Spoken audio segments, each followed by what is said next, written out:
আচ্ছা। কেউ এখনো জয়েন করে নাই, তারপরেও হচ্ছে আজকে ক্লাসটা আমি শুরু করে দিলাম বিকজ দেখা যায় ক্লাসগুলোতে একটু লম্বা সময় হয়, মাঝখানে বা ব্রেক থাকে, গ্যাপ থাকে। তো যাই হোক, কপি জয়েন করে ফেলছে। That's very good.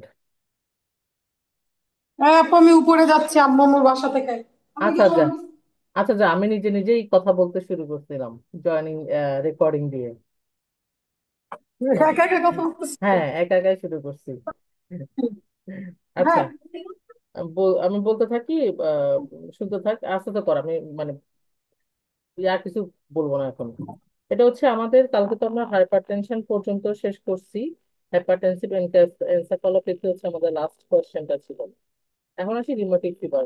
রিউমেটিক ফিভারের বিষয়টা হচ্ছে, রিউমেটিক ফিভারে দুটো কোয়েশ্চেনে দেখা যাচ্ছে পেজেতে আসছিল। তবে রিউমেটিক ফিভার এই জন্যই পড়া লাগবে যদি পেশেন্ট আমাদের পেইনের কমপ্লেন করে। সো পেইনের ভিডি হিসেবে, বা হচ্ছে পেশেন্টের যদি হচ্ছে মানে কোনো কারণে যদি আমাদের ফিভার, আর্থ্রালজিয়া বা হোয়াটএভার, মানে পেইন সিমটম যদি থাকে, তখন কিন্তু মানে রিউমেটিক ফিভারটা আমাদের ডিডি বা হিসেবে আসতেও পারে কোনো কোনো ক্ষেত্রে। বা বা হচ্ছে রিউমেটয়েড আর্থ্রাইটিস, সেক্ষেত্রে রিউমেটিক ফিভার এসব হিসেবে আসতে পারে। আপু, তো অনেক পেশেন্ট তো ভালভুলার হার্ট ডিজিজ এগুলো নিয়ে আসে না, হ্যাঁ, ওদের তো হ্যাঁ, হ্যাঁ, রিউমেটিক ফিভারের হিস্ট্রি না থাকে। হ্যাঁ। তো হচ্ছে, তো ওই দিক থেকে চিন্তা করতে গেলে রিউমেটিক ফিভারটা আসলে আমাদের পড়তে হবে। তো রিউমেটিক ফিভার রিটার্নের জন্য আসার কথা না। যদি পড়তে হয়, সেটা হচ্ছে মেইনলি হচ্ছে লং কেস কিংবা লং কেসের জন্য, এটা ভাইভাতেও আসলে জিজ্ঞেস করার কথা না। তো রিউমেটিক ফিভারের জন্য এখানে ডায়াগনস্টিক ক্রাইটেরিয়া বা ডিউক জন্স ক্রাইটেরিয়া, আর এটা হচ্ছে এটা হচ্ছে পড়তেই হবে। এরপরে ইনভেস্টিগেশন প্লাস কমপ্লিকেশনস, এটা হচ্ছে পরে। এটা আমার যেটা পপি ক্ষেত্রে বললো, যেমন রিউমেটিক ফিভারের কমপ্লিকেশন হিসেবে আমার ভালভুলার এমএসএমআর, এআর, এএসএআর এগুলো নিয়ে আসে পেশেন্ট, বা ইনফেক্টিভ এন্ডোকার্ডাইটিস। তো এটা হচ্ছে, this are the complication. But diagnostic factor, বিশেষ করে ডিউক জোন্স ক্রাইটেরিয়া, এটা মেজর ক্রাইটেরিয়া, মাইনর ক্রাইটেরিয়া, আমরা মেজর, মাইনর, টু মেজর অথবা one major plus two minor যেভাবে আমরা ভাগ করি, এই ভাগটা আমাদের জানতে হবে। প্লাস ইনভেস্টিগেশন করলে ভালো, বা করে রাখলা, জেনে রাখলা। খুব একটা যে জানতে হবে বুঝতে হবে, কারণ এটা আমরা জানি যে একটা যেহেতু সিস্টেমিক ইলনেস আছে, তাহলে কি করবো, একটা ইনফেকশন সর্ট আউট জন্য কি করবো, আর যদি কার্ডাইটিস ডেভেলপ করে যায়, সেক্ষেত্রে আমি কার্ডিয়াক কিছু ইনভেস্টিগেশন করবো, দ্যাটস ইট। আচ্ছা, এখন আহ পরের যে কোয়েশ্চেনটা, সেটা হচ্ছে মেইনলি এমএসএমআর। এমএসএমআর এ আমি আরো একটু পরে যাচ্ছি, বিকজ এখনো হচ্ছে আমাদের সাথে অনেক মানে আরো ইয়াসমিন জয়েন করবে। আর সানজিদার তো দেরি হওয়ার কথা না, দুই থেকে বড়। টের পাইনি মনে হয় আপু। হয়তো বা নামাজ পড়তেছে কিছু একটা।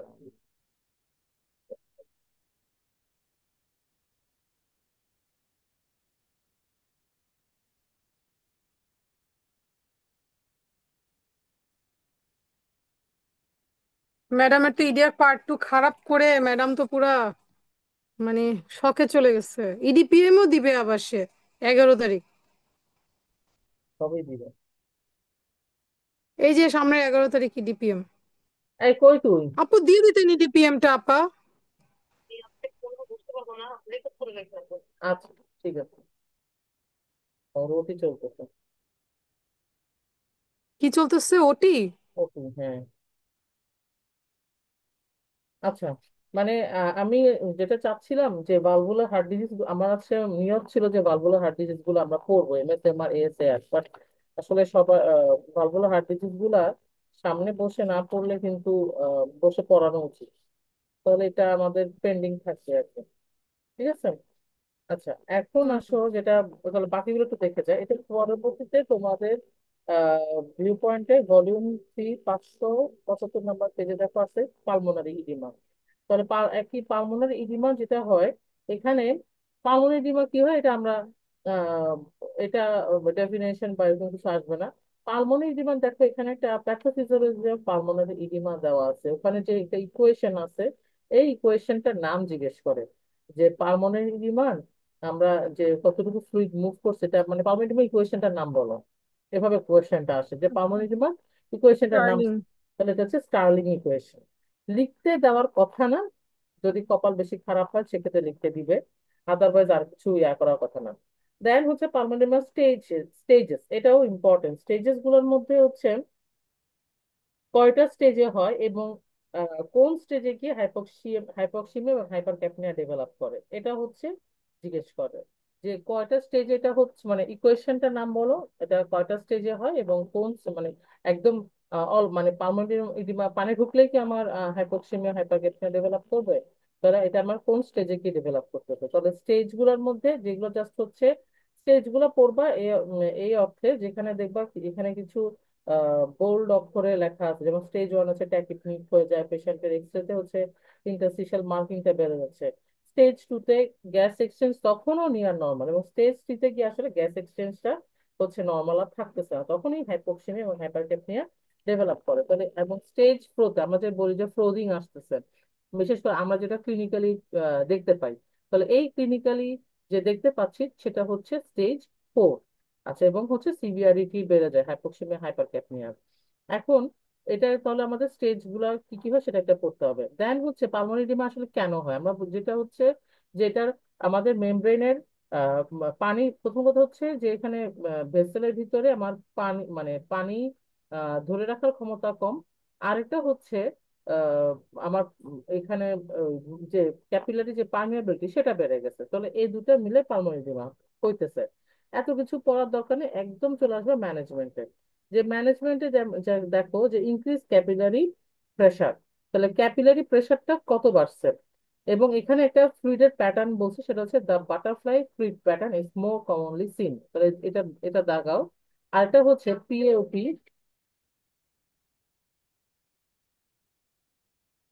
পিএওপি পিএওপি হচ্ছে মোর দেন 18-র বেশি আছে।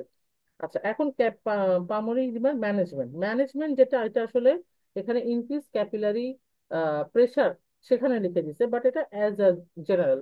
আমরা গতকালও পালমোনারি মানে একটু আলাপ করছিলাম, সেখানে যেটা বলছিলাম যে আমাকে বডি থেকে ফ্লুইড বের করতে হবে, তাহলে ফ্লুইড বের করার জন্য প্রথমত আমার এখানে একটা ক্যাথেটার ইউজ করতে হবে, এবং হচ্ছে আমি এখানে ইউজ করবো কি ডায়োটিক্স। তাহলে ফ্লুইড বের করলাম এবং ডায়োটিক্স আমি দিলাম। তার বাকিগুলো হচ্ছে পেশেন্টকে প্রপড আপ পজিশন, অক্সিজেন সাপ্লিমেন্টস, তারপর হচ্ছে আমি এখানে এসি দিতে পারি, এসি দিতে পারি। আমার মানে তারপর যে সিমটোম্যাটিক আমার যদি বিপি কমে বাড়ে সেই হিসাবে হচ্ছে আমি বাদ বাকি ম্যানেজমেন্ট গুলা নিয়ে থাকবো। আচ্ছা, এরপরে দেখো X ray of pulmonary oedema. X ray of pulmonary oedema যে chest X ray PA view, এটাতে কি দেখা যায়, এটা পালমোনারি ইডিমার এক্স রেটা হয়তো বা অস্পিতে যদি আসে, তাহলে সেক্ষেত্রে যেমন এই যে প্যারাটা লাস্টের দিকে 576 নাম্বার পেজের শেষের দিকে যে বক্সটা, chest X ray PA view showing, showing কি যে ফ্লাফি বা উলি opacity giving a butterfly of bat wing appearance, তাহলে পালমোনারি ইডিমার সাথে আমরা বলি কি bat wing appearance, bat wing বা বাটারফ্লাই অ্যাপিয়ারেন্স এটা থাকবে। এবং হার্ট করছে এনলার্জিং ট্রান্সভার্স ডায়ামিটার। এটার কজ কি, ম্যানেজমেন্ট কি, মানে এই বক্সে যেটা দেওয়া আছে এটা আসলে অনেক, এটা যেটা কি এটা হচ্ছে এসসি এর ফরম্যাটে দেওয়া, যে একটা সাপোজ একটা এক্সরে দিল, তারপর এটার কজ কি, ম্যানেজমেন্ট কি, এক্সরেতে কি তুমি দেখতে পাচ্ছ, এত সহজ দেওয়ার কথা না। তারপর আমরা জেনে রাখলাম আমাদের মূল জিনিসটা। আচ্ছা, এরপরে তারপর লাইনটাতে আছে যে anaesthetic management for a patient with pulmonary oedema. Anaesthetic management আসলে খুব যে আমাদের নর্মাল যে ম্যানেজমেন্ট, যেখানে আমরা ডায়াবেটিস দিচ্ছি, পেশেন্টকে প্রপড আপ করার চেষ্টা করতেছি, আহ, তারপর হচ্ছে সিমটোম্যাটিক ম্যানেজমেন্ট করতেছি, এখানে অ্যানেস্থেটিক ম্যানেজমেন্টের মূল জিনিসটা হবে যেহেতু পেশেন্টের হাইপক্সিমিয়া এবং হাইপারক্যাপনিয়া ডেভেলপ করছে, তাহলে সেটা কারেকশন করাটাই হচ্ছে আমাদের অ্যানেস্থেটিক উদ্দেশ্য। আর বাকি মানে মেইন যেটা যে ফ্লুইড বের করবো সেটা তো আমার বের করতেই হবে। তো এখানে আমাদের এখানে দেখো, তাহলে একদম আর উপরের 4টা বুলেট না পড়ে শুধু মাঝখান লাইনটা করবা যে it is reasonable to ventilate with, তখন আমি কতটুকু করবো, টাইরাল ভলিউম লোতে দিব 6 ml/kg। রেটটা আমি কত দিচ্ছি, একটু বাড়ায় দিচ্ছি, তাহলে ভলিউমটা কম দিচ্ছি, রেট বাড়ায় দিচ্ছি বলতে আমি যেখানে 12 থেকে 14 দেই সেখানে 14 থেকে 18 দিচ্ছি। এবং বলতেছে যে এন্ড ইন্সপেক্টরি প্লাটু প্রেশার সেটা হচ্ছে লেস দেন 30 cm আমি রাখতে পারি, এবং আমি এখানে চাইলে পেশেন্টকে আমি পিপও দিতে পারি, মানে পিপ দিলে হচ্ছে আমার মানে অ্যালভিওলি গুলো তো ওপেন থাকবে। তাহলে আমি যদি অ্যানেস্থেটিক উদ্দেশ্যটা বলি, অ্যানেস্থেটিক উদ্দেশ্য হচ্ছে যে আমার মেইন হচ্ছে এখানে আমার অ্যানেস্থেশিয়া মানে হচ্ছে আমার এয়ার অক্সিজেনেশন এবং হচ্ছে ভেন্টিলেশন। তাহলে অক্সিজেনেশনের জন্য হচ্ছে, যেহেতু আমি তার এখানে তাকে অক্সিজেন দিব, সে যদি অক্সিজেন নিতে না পারে, তাহলে তাকে আমি as soon as possible mechanical ভেন্টিলেশনে দিয়ে দিলাম, ইনকিউবেট করলাম। ইনকিউবেট করার পর এখন আমার ভেন্টিলেটর সেটিংটা আমার কি হবে? ভেন্টিলেটর সেটিং হচ্ছে, যেহেতু পালমোনারি ইডিমা, তাহলে হচ্ছে সে পুরাপুরি শ্বাস নিতে পারবে না। তাহলে আমার এখানে যেটা করতে হবে, তাকে আমার টাইডাল ভলিউমটা কম দিতে হবে। টাইডাল ভলিউম কম দিব, এবং যেহেতু তার হাইপার ক্যাপনিয়া ডেভেলপ করছে, তো আমার কার্বন ডাইঅক্সাইড ওয়াশ আউট করতে হবে। কার্বন ডাইঅক্সাইড ওয়াশ আউট করার জন্য আমি কি করতে চাই? আমি করতে চাই কি, তার রেটটা বাড়ায় দিচ্ছি। রেট আমি বাড়ায় দিচ্ছি বলতে, খুব এমন না যে 20-25 করে ফেলতেছি। আমি এখানে নর্মালি 12 থেকে 14 যেখানে রাখি, সেখানে 14 থেকে 18 রাখতেছি। আমি এখানে পিট দিব, এবং পেশেন্টের ইন্সপিরেটরি, এন্ড ইন্সপিরেটরি যে প্রেশার, সেটা আমি 30 cm এর কম রাখবো। এটাই হচ্ছে আমার অ্যানেস্থেটিক ম্যানেজমেন্ট। আচ্ছা, differential diagnosis of pulmonary oedema, এটা আমরা হচ্ছে জেনে রাখলাম যে কি কি কারণে পালমোনারি ইডিমা হয়। আচ্ছা, কজটা।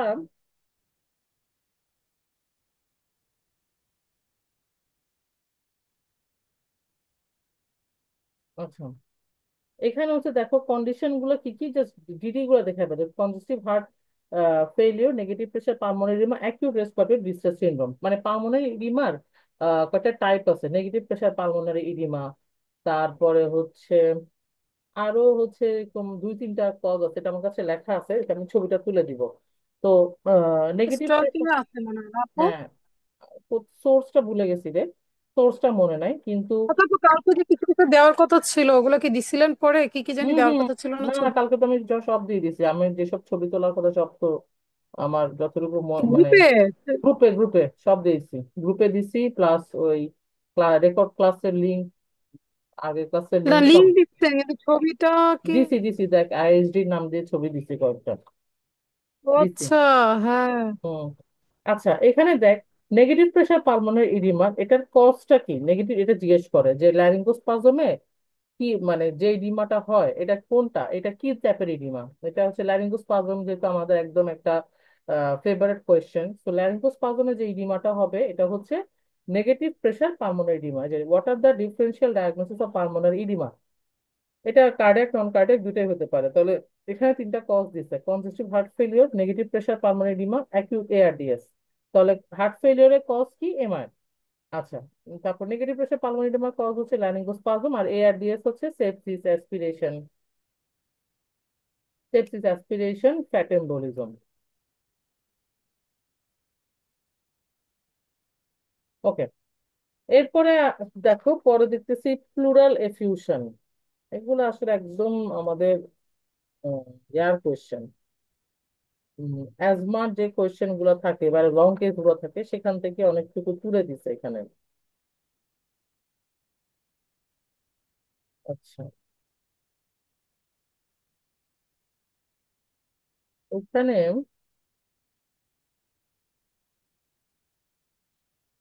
অনেক অনেক অনেক অনেক কিছু দিচ্ছে। আচ্ছা, এরপরে হচ্ছে জাস্ট পাতাটা উল্টায় যাও। আমি যেগুলো দেখতে পাচ্ছি, ধরো প্রথমত দিচ্ছে প্লুরাল এফিউশন, নিউমোনিক কনসোলিডেশন, তারপরে ব্রঙ্কিয়াল অ্যাজমা। ব্রঙ্কিয়াল অ্যাজমা থেকে বেসিকলি এগুলো হচ্ছে আমাদের লং কেসের যে বইটা, লং কেসের বই থেকেই ওই জিনিসগুলো তুলে দিছে। হ্যাঁ, মানে এগুলো রিটেন বেসিস মনে হচ্ছে না। আর তারপরে হচ্ছে আমাদের জন্য কিন্তু আপু না, তাই না? আমরা তো এখন আমাদের অ্যানেস্থেটিক ম্যানেজমেন্ট বেশি আসবে, হ্যাঁ, বা এগুলো অ্যানেস্থেটিক ইভালুয়েশন। ইভ্যালুয়েশন গুলো বেশি, মানে এগুলো যখন আমরা লং কেসটা পড়বো না, সেখানেও চলে আসবে।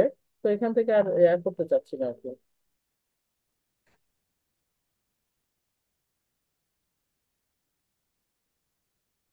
আচ্ছা, এই কোয়েশ্চেনটা দেখো। এই কোয়েশ্চেনটা হচ্ছে যে 584 নাম্বার পেজে, যে একটা পেশেন্টের discuss advantage and disadvantage of neuraxial anaesthesia in a asthmatic patient for laparoscopic cholecystectomy. এই কোশ্চেনটা খুব ইন্টারেস্টিং এই অর্থে যে আমরা সাধারণত ল্যাব কলের যে কোনো পেশেন্ট, আমরা ল্যাব কল চিন্তা করলে ভাবে এটা জেনারেল অ্যানেস্থেসিয়া দিয়ে করবো। যদি পেশেন্ট আমার কাছে অ্যাজমাটিক বা সিওপিডি এরকম একটা পেশেন্ট আসে, তাহলে সেক্ষেত্রে তাকে কি আমরা নিউরেক্সিয়াল মানে মানে প্রথম কথা হচ্ছে ল্যাব কলে কি আমরা নিউরেক্সিয়াল দিতে পারি কিনা, আমরা কি শুধুই যে দিব?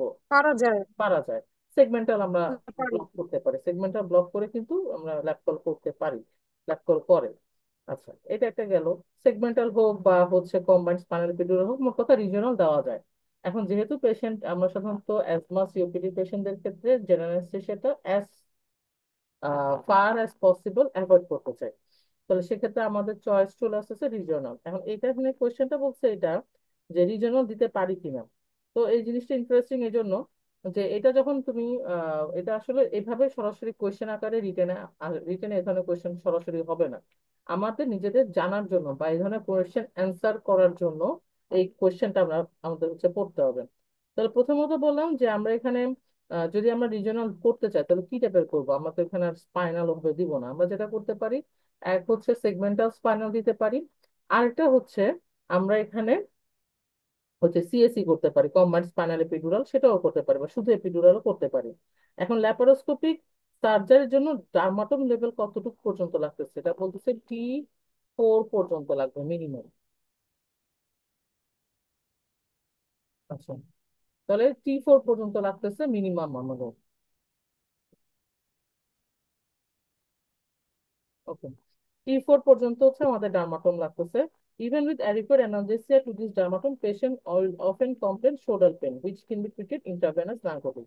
এখন সুবিধা কি? সুবিধা হচ্ছে এই জিনিসটার, এই কোয়েশ্চেনের অ্যান্সারটা আমরা অনেকভাবে পাবো যে আহ, আহ, একটা পেশেন্ট স্পাইনাল বা নিউরোক্সিয়াল দিলে সুবিধা কি, আর জিএ দিলে অসুবিধা কি। তাহলে দেখো, প্রথম কথা হচ্ছে মানে আমরা যে পেশেন্টের অ্যাজমা আছে, তাহলে আমরা তাকে যখন জিয়ে দিচ্ছি তাহলে তারা আমার এয়ারওয়ে হ্যান্ডলিং হচ্ছে, তার এমনিতেই হচ্ছে এয়ারওয়ে হাইপার মানে সেন্সিটিভ, তাহলে সেখানে তার সেন্সিটিভিটি আমি আরো বাড়ায় দিচ্ছি, ফলে তার যে পরবর্তী যে কমপ্লিকেশন বা ইন্ট্রাঅপারেটিভ ব্রঙ্কোস্পাজম, এগুলো হওয়ার পসিবিলিটি অনেক বেশি, এবং পোস্ট অপারেটিভ কমপ্লিকেশনের চান্সও আমাদের বেড়ে যায়। প্লাস আমাদের ইন্ট্রাঅপারেটিভ যেটা হচ্ছে যে পেশেন্টের ভেন্টিলেশন মেনটেন করা ইজ কোয়াইট ডিফিকাল্ট। সো এখানে the advantage of regional anaesthesia যে পয়েন্টগুলো দিচ্ছে, এই পয়েন্টগুলো হচ্ছে পড়ে নিবা। এটা পাশে অবশ্যই ঠিক দাও যে কি কি আছে। তিনটা, ইনস্ট্রুমেন্টেশন অ্যাভয়েড করতে পারতেছি, ব্রঙ্কোস্পাজম অ্যাভয়েড করতে পারতেছি, the ability to maintain epidural যদি আমি দিই তাহলে পোস্ট অপারেটিভ পেইনের জন্য সে হচ্ছে ভূমিকা রাখতেছে। কিন্তু অসুবিধাটা কি? অসুবিধা হচ্ছে যে এখানে আমাদের কি লাগবে, ব্লক রিকভারমেন্ট বেশি লাগবে। আমি যদি পেশেন্টের হাই ব্লক হয়ে যায়, তাহলে সেক্ষেত্রে তো পেশেন্ট আমার যদি আহ মানে যেহেতু এই এই সেগমেন্টটা যদি আমি ধরো এপিডুরাল না করি, যদি সেগমেন্টাল চিন্তাও করি, তাহলে এটা প্রথম কথা হচ্ছে এটা অ্যাপ্রোচটা রিস্কি।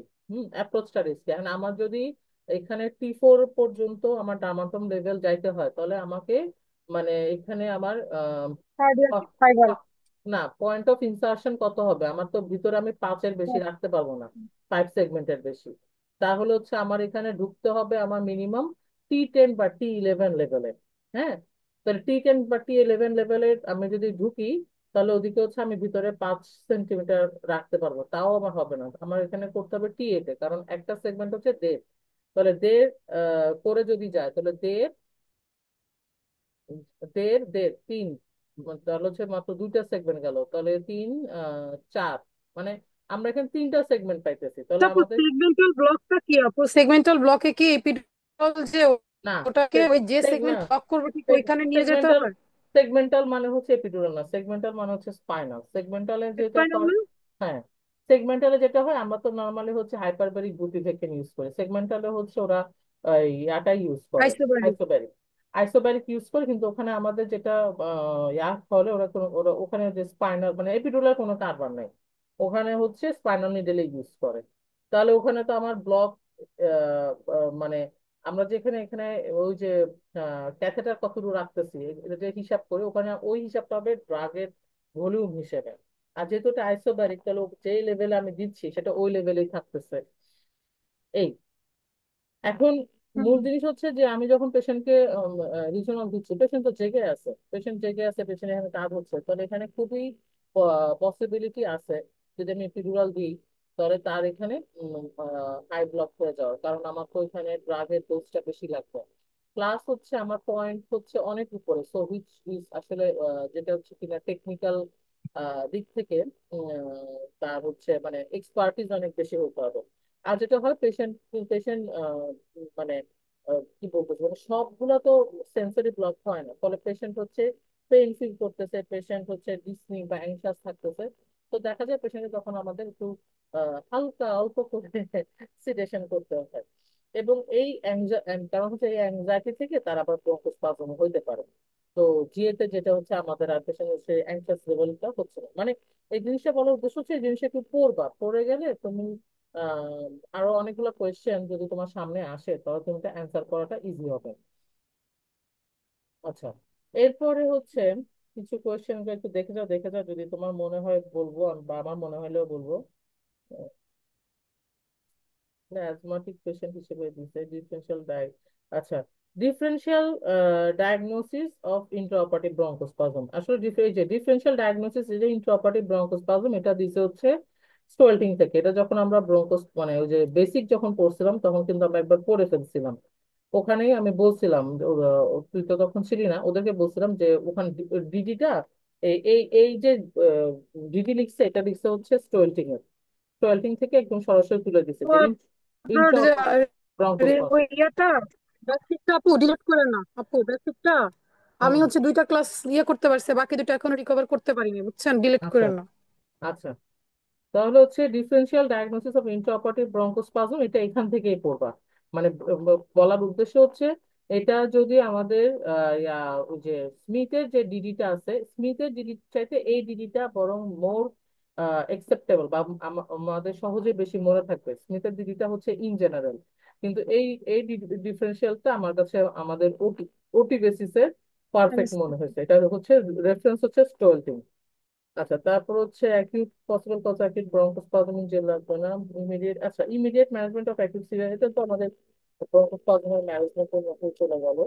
ব্রঙ্কোস্পাজম ম্যানেজমেন্টের নাম বলে দিব।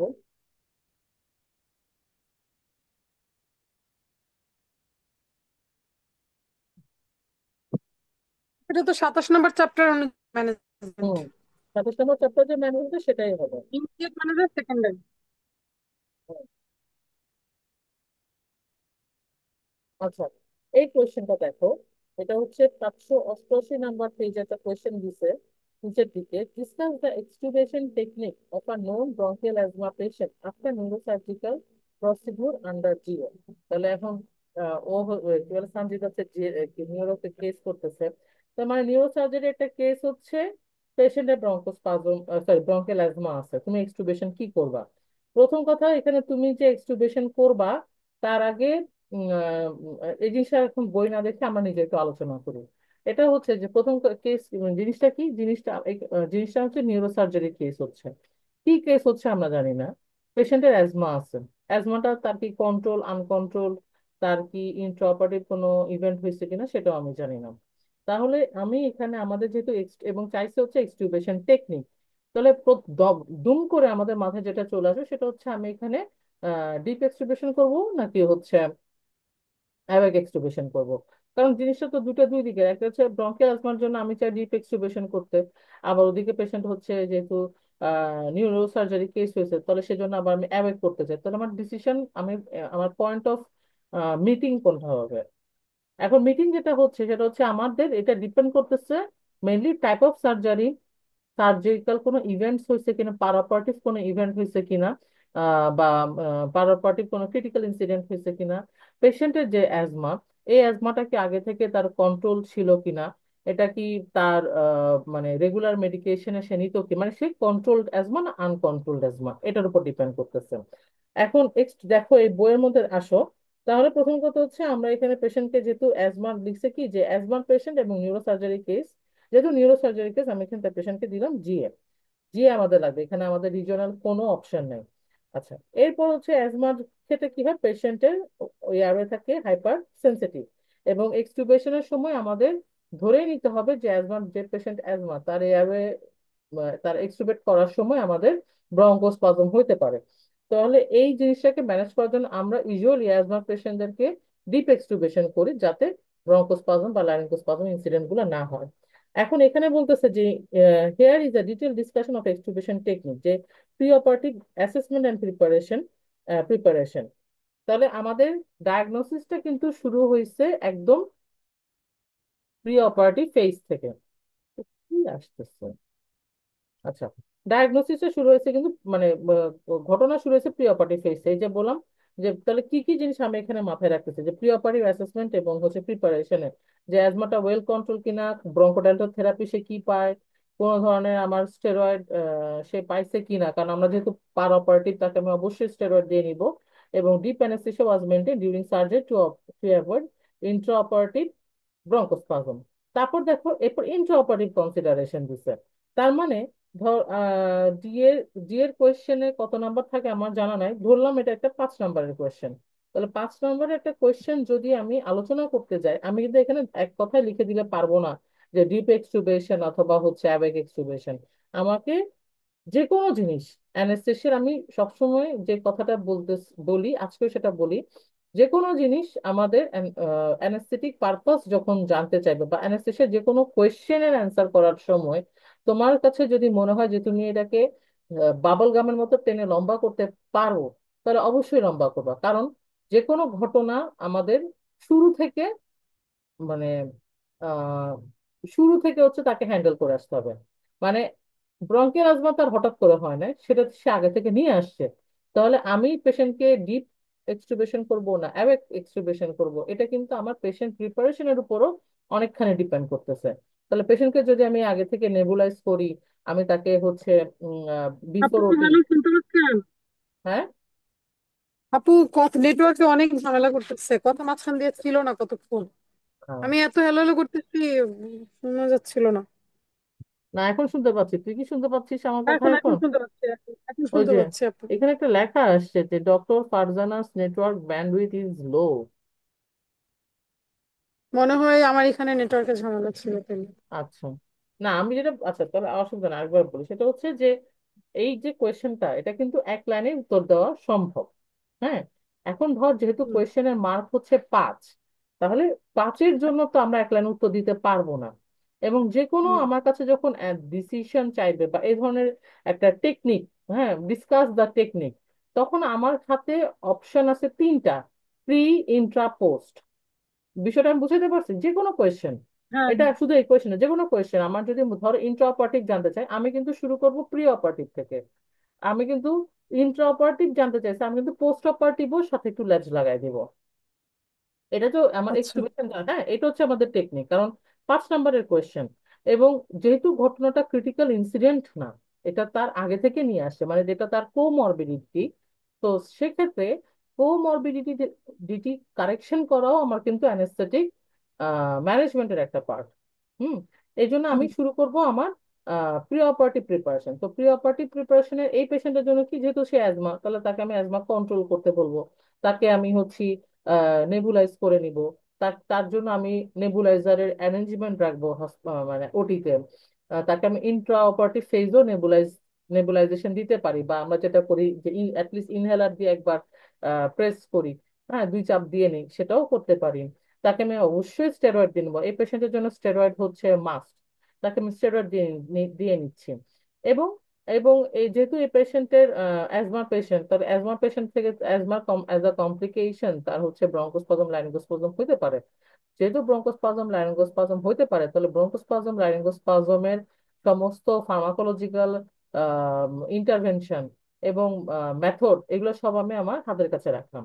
তাহলে এই যে প্রি অপারেটিভ ফেজে আমি তাকে আগে প্রিপেয়ার করে নিলাম। ইন্ট্রা অপারেটিভ ফেজে যে আমি এয়ারওয়ে ইরিটেন্ট, যেমন হচ্ছে ডেসফ্লুরেন্ট, এটা আমি তাকে দিব না। তার হচ্ছে তার জন্য যেটা, যেমন তার হচ্ছে তার জন্য ভালো হয় সেভোফ্লুরেন্ট, সুইট ওডার। হ্যাঁ। এটা হচ্ছে তার জন্য বেটার হয়। তারপর হচ্ছে ব্রোঙ্কো ডাইলেশন ডাইলেশন এজেন্ট, যে সেভোফ্লুরেন্ট বা আইসোফ্লুরেন্ট, যেগুলো হচ্ছে আমাদেরকে হেল্প করবে। আচ্ছা, আরেকটা জিনিস হচ্ছে পেশেন্ট যদি স্মোকার হয়, তাহলে অবশ্যই তার আমার স্মোকিং সিজেশন করতে বলতেই হবে।